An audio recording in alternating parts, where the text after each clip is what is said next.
اتر پردیش کے سنبھل واقعات کی جانچ کرنے والی 3 رکنی عدالتی تحقیقاتی کمیٹی کے ارکان کا آج شاہی جامع مسجد کا دورہ۔ سنبھل میں سیکیورٹی ہنوز سخت۔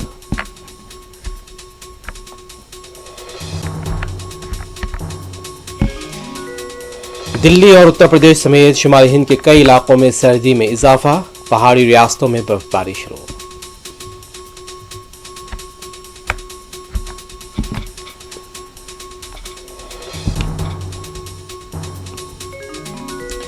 بنگال طوفان کا تمل ناڈو اور پڈوچیری پر اثر، متاثرہ علاقوں کے ہاسپٹلز اور گھروں میں سیلابی پانی داخل، راحتی کام اور ریسکیو آپریشن جاری۔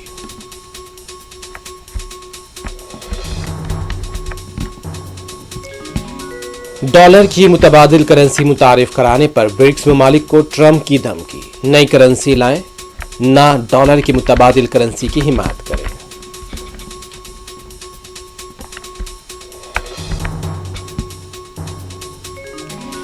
جنگ بندی معاملہ، حماس کا وفد خلیل الحیہ کی سربراہی میں قاہرہ پہنچ گیا، غزہ پر اسرائیل کے حملے بھی جاری۔